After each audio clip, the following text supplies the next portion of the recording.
हाल ही में भारत ने G20 की मेजबानी की है। इस मेजबानी के मद्देनजर कई स्थान थे, कई कलाकृतियां थीं, कई व्यंजन थे और कई महत्वपूर्ण मुद्दे थे जो लगातार सुर्खियों में बने रहे हैं। इसी में जो सबसे अधिक ध्यान आकर्षित करने वाली चीज थी वह थी भारत मंडपम।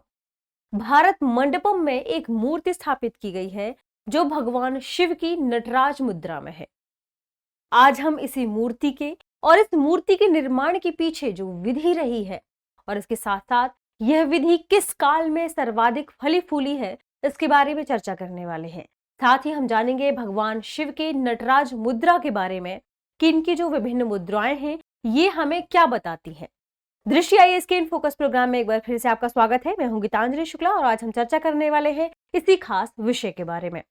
यानी आज का हमारा विषय है भारत मंडपम पर स्थापित शिव के नटराज रूप का इतिहास क्या है और इस मूर्ति को जिस विधि से बनाया गया है वह विधि क्या है, जिसे लॉस्ट वैक्स टेक्निक के रूप में जाना जाता है। आइए सबसे पहले देखते हैं कि आज हम किन खास बिंदुओं पर चर्चा करने वाले हैं। सबसे पहले जानेंगे खबर के बाद यह खबर सुर्खियों में क्यों आ गई है। इसके बाद जो अभी हाल ही में प्रतिमा का निर्माण करके इसे स्थापित किया गया है भारत मंडपम में, इस प्रतिमा का निर्माण कब किया गया है और कहां किया गया है, कितनी लागत आई है, इसके बारे में जानेंगे।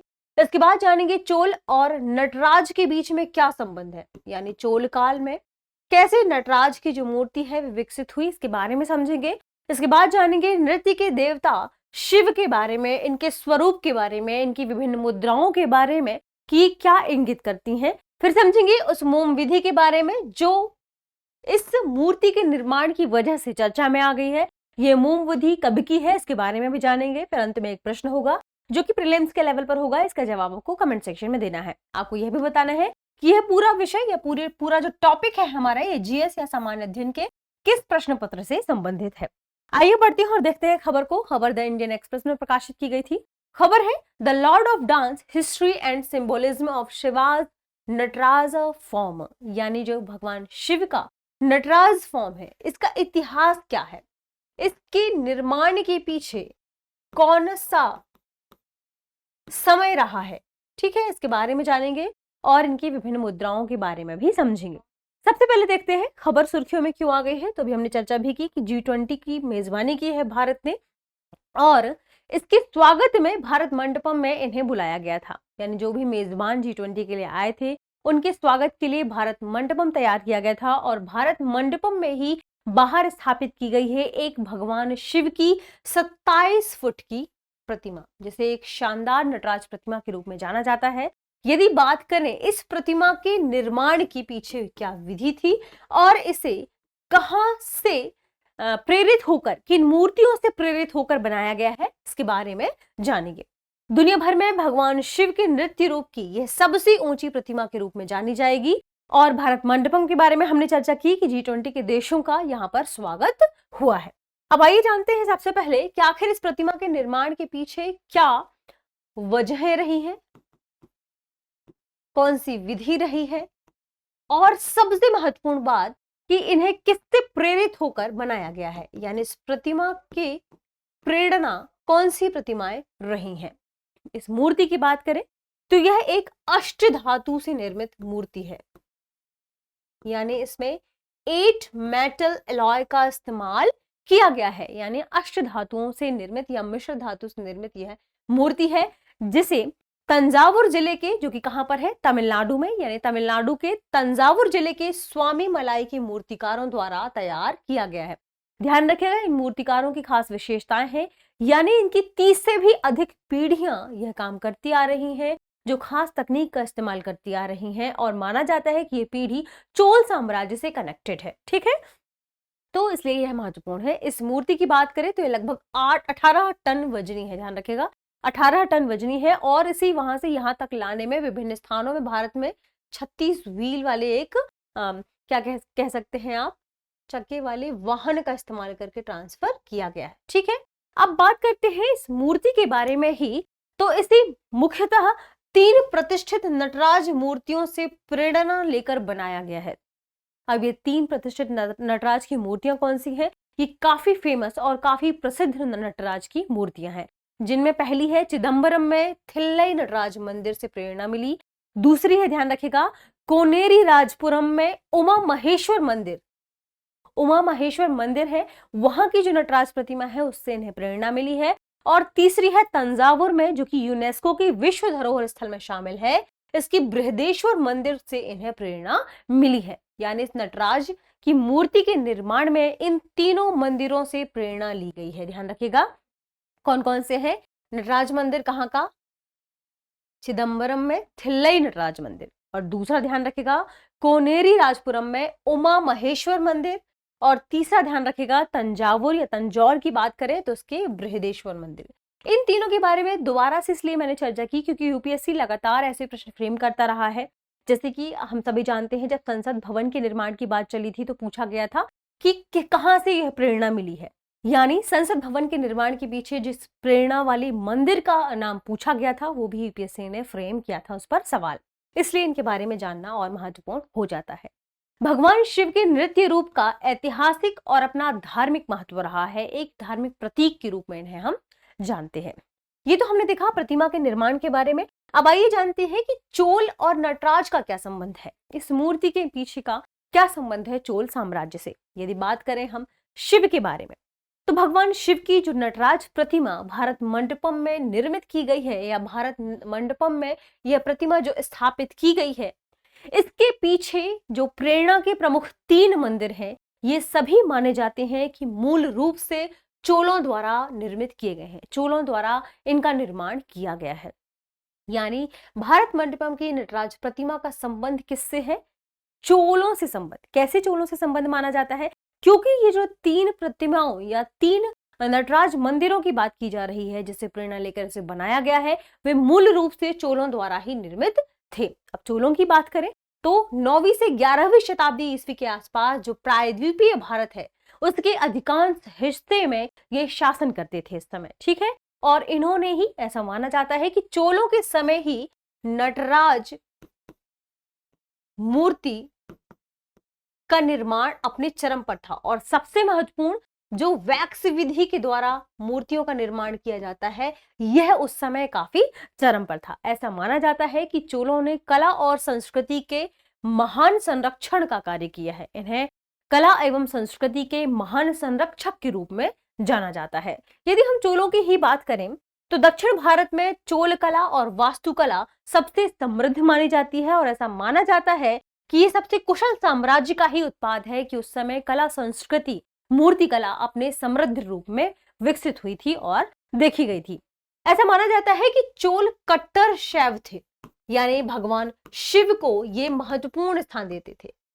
कट्टर शैव थे यानी शिव की पूजा, शिव की आराधना, शिव की मूर्तियों का निर्माण, शिव के मंदिरों का निर्माण इनके समय में सर्वाधिक हुआ है। यानी इनके क्षेत्रों में विस्तृत शिव मंदिरों का निर्माण किया गया है। यह भी माना जाता है कि चोलों के समय में क्या है, जो मूर्ति कला है उनके प्रतीकों के रूप में सर्वाधिक शैव आकृतियां देखने को मिली हैं। शैव आकृतियां ही नहीं, यानी प्रमुख रूप से आप शैव आकृतियों की बात कर सकते हैं, लेकिन चोलों के समय में ध्यान रखिएगा वैष्णव और जैन मूर्तियों भी हमें प्राप्त हुई हैं। यानी इनके समय में वैष्णव और जैन मूर्तियां भी अज्ञात नहीं मानी जा सकती हैं, ठीक है।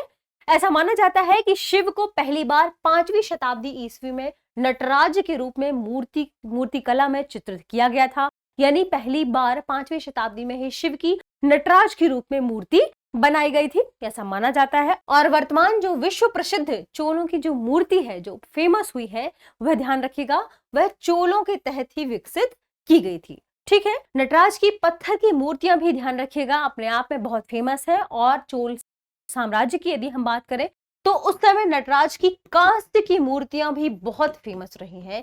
ये अपने आप में सबसे बड़ी सांस्कृतिक प्रतिध्वनि को लिए हुए हैं। तो ध्यान रखिएगा इस समय से संबंध है चोल का नटराज से।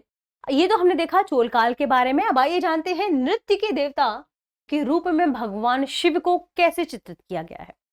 हम बात करते हैं भगवान शिव के बारे में। यदि वर्तमान भगवान शिव की बात करें जिन्हें हम पूजते हैं तो उन्हें वैदिक देवता रुद्र से विकसित माना जाता है। यानी ऐसा माना जाता है जो वेदों में जिक्र है रुद्र भगवान का, ये उन्हीं से विकसित है। और जो भगवान शिव है ये इन्हीं का स्वरूप है।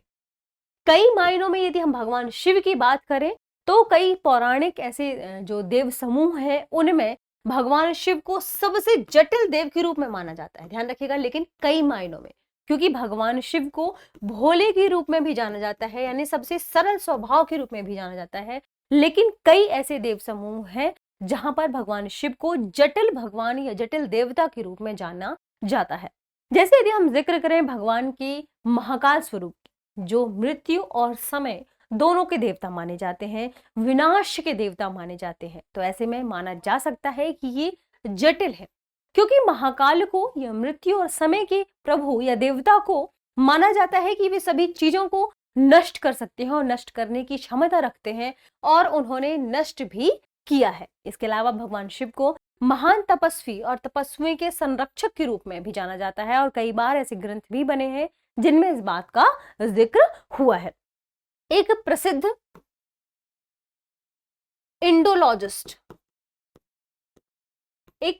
इंडोलॉजिस्ट है, ध्यान रखिएगा, A.L. वॉशम, इन्होंने अपनी classic the wonder that was India 1954 में लिखा है कि शिव, जो कि नृत्य के भगवान या नटराज के रूप में जाने जाते हैं, उन्होंने कम से कम 108 अलग अलग नृत्यों का आविष्कार किया है। अलग अलग नृत्य की भंगिमाओं और इनकी स्वरूपों का इन्होंने आविष्कार किया है। कुछ शांत हैं, कुछ सौम्य हैं, कुछ रुद्र हैं, कुछ उग्र है और कुछ भयानक है। इन्होंने अपनी इस पूरी क्लासिक जो इनकी है इसमें इन्हें इसके बारे में विस्तृत चर्चा की है। इन्होंने यह भी कहा कि जो भगवान नटराज की मूर्ति है उसके चारों तरफ एक ज्वलंत ओरियोल है, या कह सकते हैं कि एक प्रभा मंडल है। यदि हम देखें प्रभा मंडल को तो आप देख सकते हैं नटराज की जो ये मूर्ति है यह एक प्रभा मंडल है इसके चारों ओर। इसे ही प्रभा मंडल के रूप में उन्होंने अपनी लेख में लिखा है। इन्होंने यह भी कहा है कि भगवान की जो लंबी जटाएं हैं उनके नृत्य की ऊर्जा के कारण चमक उठी हैं। इनकी जो 4 भुजाएं हैं वे एक लयबद्ध मुद्रा के रूप में आगे बढ़ती हैं। जैसे आप देख सकते हैं इस मूर्ति में भगवान शिव की जो जटाएं हैं ये उनके भगवान के नृत्य करने की वजह से चमक उठी हैं। और उन्होंने यह भी कहा है कि जो भगवान शिव की ये मुद्राएं हैं, हाथ है, इन्होंने कई मुद्राओं को जन्म दिया है। आगे भगवान शिव की ही यदि हम बात करें और नटराज मूर्ति के बारे में यदि हम व्याख्या करें तो भगवान शिव का जो ऊपरी दाहिना हाथ है जो कि ऊपर उठा हुआ है, जो कि डमरू को लिए हुए है, आप देख सकते हैं यह भगवान शिव का उठा हुआ ऊपरी दाहिना हाथ जिसमें डमरू है, यह सृजन का प्रतीक है। भगवान शिव का जो ऊपरी उठा हुआ बायां हाथ है जिसमें अग्नि लिए हुए हैं भगवान, यह विनाश का प्रतीक है।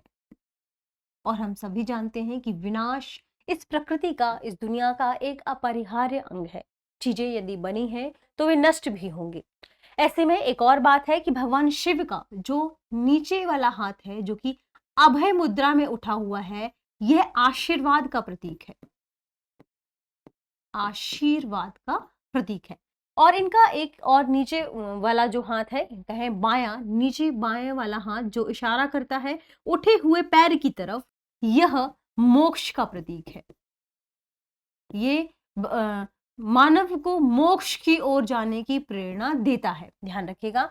ऐसे में ही एक और बात है, भगवान छोटी सी जो बौनी आकृति पर नृत्य कर रहे हैं, यह बौनी आकृति मानव या अहंकार का प्रतीक माना जाता है, यानी भगवान मानव के अहंकार पर नृत्य कर रहे हैं ऐसा दर्शाया जाता है। इन सभी विनाशकारी मुद्राओं के बावजूद भगवान शिव की फेस पर स्माइल है, एक सौम्यता है जो कि यह दर्शाता है कि ये मानते हैं कि अभी भी दुनिया तो सुंदर है और सजीव है। इसे आप ध्यान रखिएगा, इस तरीके से इसे पूरा विस्तृत वर्णन इसके बारे में किया गया है। ठीक है, तो ये तो हमने देख लिया इनका उठा हुआ जो बायां हाथ है जिसमें अग्नि लिए हुए विनाश का प्रतीक है, निचला दाहिना हाथ जो कि अभय मुद्रा में है आशीर्वाद का प्रतीक है, निचला बायां हाथ जो कि उठे हुए पैर की ओर इशारा करता है, मोक्ष के मार्ग को इंगित करता है, जो बौना व्यक्ति है वह अज्ञानता और व्यक्ति के अहंकार का प्रतीक है जिस पर भगवान नृत्य कर रहे हैं। इसके अलावा सभी विनाशकारी प्रतीकों के बीच नटराज आश्वस्त है कि ये दुनिया चल रही है और निरंतर चलती रहेगी। ये तो देखा हमने भगवान नटराज की मूर्ति के बारे में। अब आइए जानते हैं कि जो खोई हुई मोम की विधि है वह क्या है, लॉस्ट वैक्स टेक्निक क्या है। यदि हम इसके बारे में बात करें, सबसे पहले जो भारत मंडपम में नटराज की मूर्ति का निर्माण किया गया है वह इसी विधि का उपयोग करके, इसी क्राफ्ट का उपयोग करके उसका निर्माण किया गया है। ऐसा माना जाता है कि जिसके निर्माण करता है उनकी जो वंशावली है वह 34 पीढ़ी पहले चोलों से जुड़ी हुई है, जिसके बारे में हमने आगे चर्चा भी की थी। मूर्ति निर्माण की जो क्राफ्टिंग प्रक्रिया है ये बहुत पुरानी है और पारंपरिक लॉस्ट वैक्स का जो इनकी कास्टिंग विधि है ये इसी का इस्तेमाल करती है। लॉस्ट वैक्स क्यों कहा जाता है इसे? क्योंकि इसमें जो वैक्स है वह अंत में लॉस्ट हो जाती है, खो जाती है, इसलिए इसे लॉस्ट वैक्स तकनीक के रूप में भी जाना जाता है, जो चोल युग की स्वदेशी टेक्निक के रूप में जानी जाती है। अब मोम विधि के बारे में ही चर्चा करें हम तो ऐसा माना जाता है कि मोम विधि कम से कम 6000 साल पुरानी मानी जा सकती है, जो मेहरगढ़ जो कि बलूचिस्तान में है, जो कि वर्तमान पाकिस्तान में है, मेहरगढ़ में इस विधि का उपयोग करके एक तांबे की ताबीज का निर्माण किया गया था, जो लगभग 4000 ईसा पूर्व के समय की पहले की मानी जाती है। ऐसा माना जाता है कि इस समय इसका निर्माण किया गया था। इसके अलावा जो मोहन जोदड़ो की हम बात करते हैं, इसमें ये जो नृत्य करती हुई महिला या डांसिंग गर्ल की जो हमने इमेज देखी थी मोहनजोदड़ो के समय, यह भी इसी वैक्सिंग तकनीक का इस्तेमाल करके इसको निर्मित किया गया था या निर्मित हुई थी। सहस्त्राब्दियों वर्ष पहले की यदि हम बात करें तो खोई हुई मोम विधि विस्तृत धातु की मूर्तियों बनाने की सबसे महत्वपूर्ण तकनीक के रूप में जानी जाती है। अब आइए जानते हैं कि आखिर ये विधि क्या है और इस विधि का उपयोग कैसे किया जाता था।